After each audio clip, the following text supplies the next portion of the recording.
আসসালামু আলাইকুম। সম্মানিত দর্শক, আশা করি আপনারা সবাই অবশ্যই ভালো আছেন।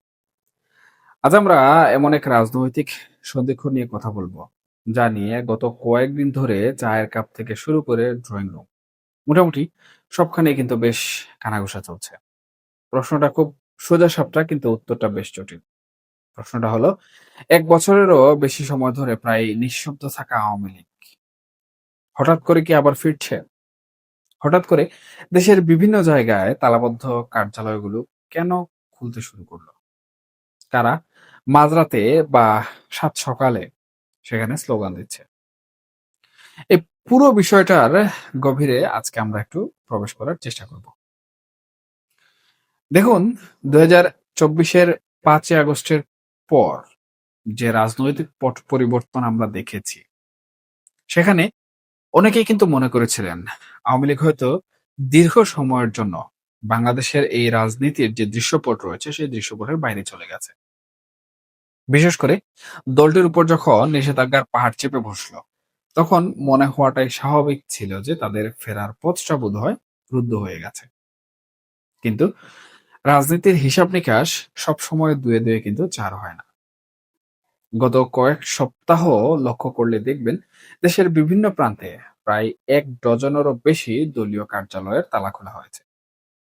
এখন প্রশ্ন উঠতে পারে, যেখানে দলটির কার্যক্রম আইনত নিষিদ্ধ, সেখানে এই সাহস তারা কোথায় পাচ্ছে? আসলে এটাকে আমি বলবো একটা টেস্ট কেস। আওয়ামী লীগ নেতৃত্ব সম্ভবত মাঠের পরিস্থিতি বর্তমান সময়ে বোঝার চেষ্টা করছে। তারা আসলে দেখতে চাইছে যে অন্তর্বর্তীকালীন সরকারের পর এখনকার যে রাজনৈতিক কাঠামো, তারা আসলে তাদের প্রতি কতটা কঠোর বা কতটা নমনীয়। আর এই যে হঠাৎ সক্রিয়তা, এর পেছনে কিন্তু একটা সুদূর প্রসারী রাজনৈতিক সমঝোতার গন্ধ কিন্তু পাওয়া যাচ্ছে।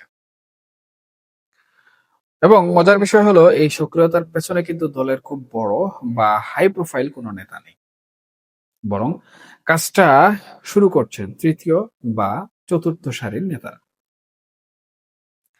এখানে একটা বিষয় কিন্তু খুব ইন্টারেস্টিং।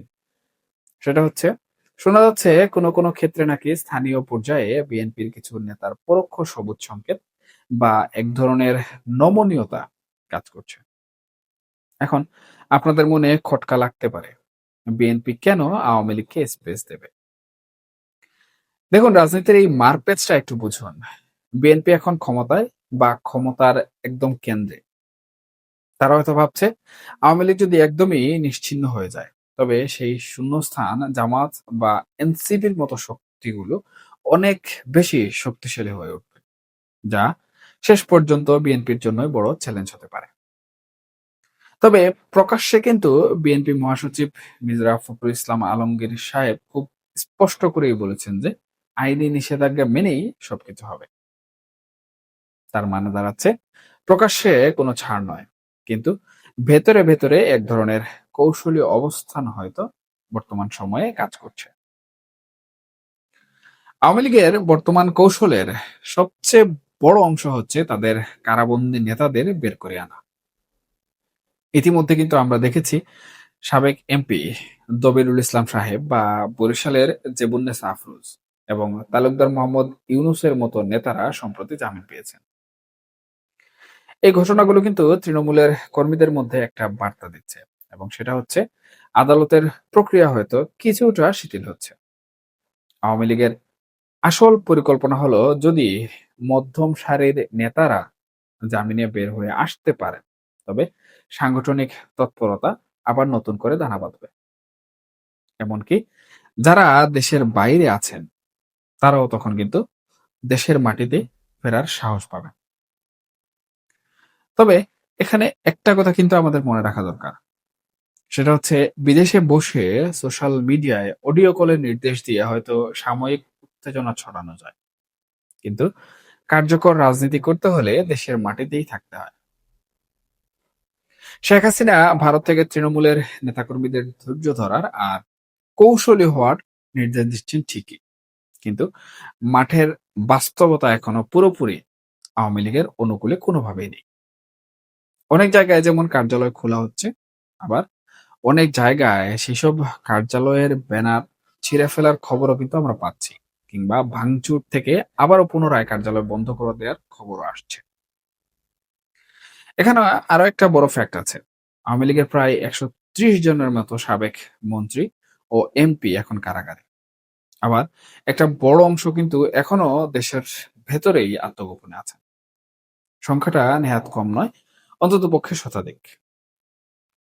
এখানে আমার ব্যক্তিগত বিশ্লেষণ বলে, আওয়ামী লীগ যদি সত্যি ফিরতে চায়, তবে তাদের উচিত হবে দেশের ভেতরে থাকা এই নেতৃত্বকে কাজে লাগানো।